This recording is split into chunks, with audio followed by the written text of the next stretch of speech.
Here today with Dani St James into 2023. How are you, Dani? I'm really good. Yeah, I'm great. Thanks. How are you? Very well, thank you. Did you have a good festive season? Are you still full of festivities? Oh, do you know what? I didn't have them to begin with, so they haven't gone anywhere because they didn't arrive.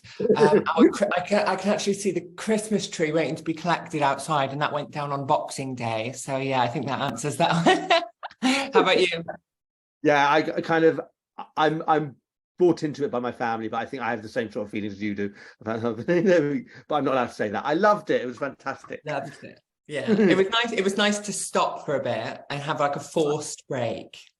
Yes, I agree. And I hopefully reset in like 2023, push on forward. So kind of we look forward to that. So listen, thanks for joining me.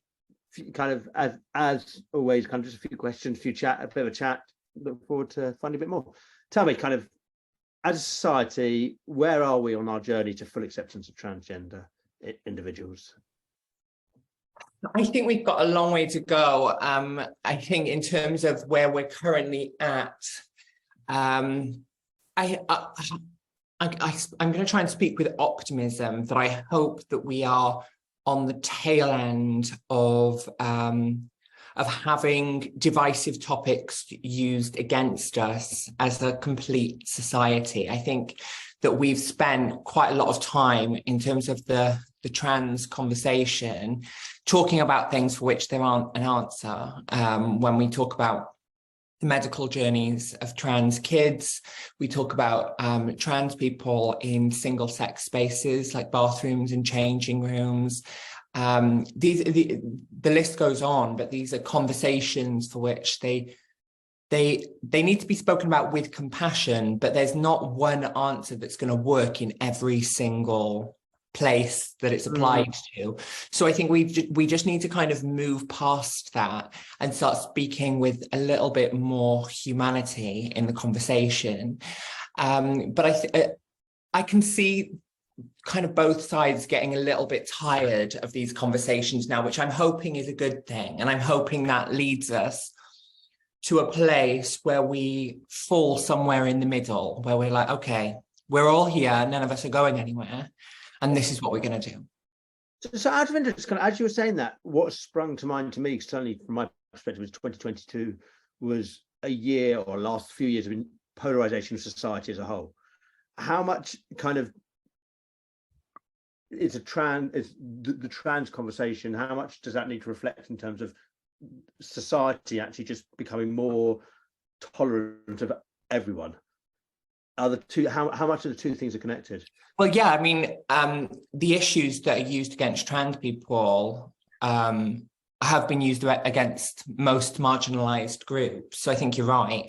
I think if you look at historically the way that gay people were treated 20, 30 years ago, we actually have a piece within some of the talks that I do where we hold up the red top headlines from the late 80s and compare them to the 2020s, and they're almost identical. It's just, yeah, and it's just this hysteria that's caused with the boogeyman effect. And that is done not only with my community, but look at the way that the migrant crisis is being treated. Look at racial issues, religion divides, you name it. And there's a fear that is put into people by the voices that are the loudest. And so, yeah, the issues that we face are completely intersectional. I think a lot of the conversation with trans people is really specifically aimed at trans women rather than trans men, non-binary people. It's really heavily targeted in the treatment of trans women. And I think those conversations are deeply rooted in misogyny. And I think the big oversight is that the issues that trans women face are the issues that women face. These are like intersectional problems, and we would get so much done if we stopped fighting against each other and started saying, the problem here is the way that people treat us collectively. Fascinating. So tell me this, kind of, human beings, we're naturally curious people, and maybe kind of we're naturally curious things. And one of the things that goes on in my head, but also I know from speaking to other people, is how can people who want to learn more, how can they speak to the transgender community without that fear of asking the wrong question or saying it in the wrong way or being respectful? Basically, how can they ask the questions they want to ask while being respectful?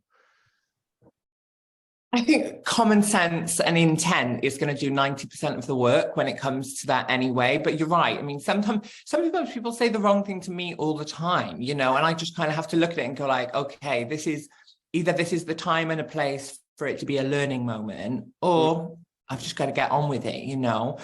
The way that I would say to avoid that is that the resources are there for people to do the learnings on this privately. You know, it's not just me that's shouting about this. There are a lot of voices coming from my side. There's fantastic readers. I always tell people, my friend is an author, and she's written what is arguably the most revolutionary book for trans people of our generation. It's called The Transgender Issue by Sean Fay. And Sean summarizes every issue within this conversation, looks at it from kind of a bird's eye view, and comes up with a solution that works for everybody. It's incredible. And so that would be a good starting point. If you're a bookworm, pick up a copy of The Transgender Issue. And if not, there's podcasts, there's, you know, we've got social media learnings, we've got all the resources are there. And it's not something you have to do a deep dive on. You just have to kind of pay attention, really. Love that. So listen, kind of, we've talked about the individuals and what we can do in society. The other area is obviously the workplace. Yeah. Have you noticed common themes, practices that exist within workplaces that could be seen as damaging, or does each workplace have to be looked at as an individual pair, depending on the culture and everything like that? Yeah, I think it really does depend on the places. There are great companies leading the way in terms of policy change, and looking at their things as simple as like your recruitment practices and what questions are asked and how do they need to be asked? Can they be asked in a better way? But I think that's just a case of our language, both in business and not, being constantly evolving in the way that we look at things. In terms of a workplace practice, everybody has got either a HR manager, someone who takes care of HR, or people manager, or whatever the new age word there is to talk about that. And there are vocational topics that you can take through the CIPD, which govern all HR managers, and they cover everything. So the advice is there, and then there's, you know, organizations like mine and many others that can go in, have a little bit of a look at everything and say, okay, this is what needs to be changed. This is what you're doing great. And this is what we need to add. And adding is something that comes up in pretty much everything I do, is that I try and carry this message of like, we're not trying to take away from anyone. Nothing that you do to positively impact the few is going to have anything other than a positive impact on the many. Because I think as people, as non-trans people, everybody wants to work for a place that they believe in and that they can see does the best for everybody. And so by making a couple of tweaks and additions here and there that are going to welcome people through the doors, I think it's going to impact everybody in a good way. You know, it's not about taking anybody's anything away. Absolutely. Okay, last question, because I'm conscious about your time, and it's for Dani herself. We talked about kind of the world. What have you got in store for yourself over the next year?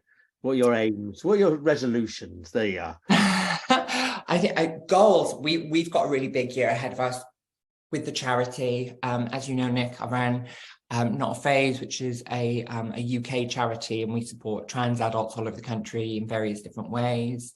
Something that we're doing that I'm really excited about is at the end of February, we're going live with our first national campaign. And that kind of ties into your first question. We are running a campaign that literally is just about bringing the humanity back to the conversation and reminding people that we are just people. So I'm really excited about that. And then, we're just extending what we already do and making that more accessible to everybody over the course of 2023. I think our main goal is to make sure that we're certainly not London centric, and also not England centric. So we run our core of what we do is in England. We do have bits going on in Wales. We currently do nothing in Scotland. So yeah, we're gonna try and reach up to Scotland and continue the growth.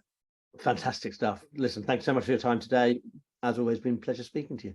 Thanks, Nick. Speak to you soon. Cheers.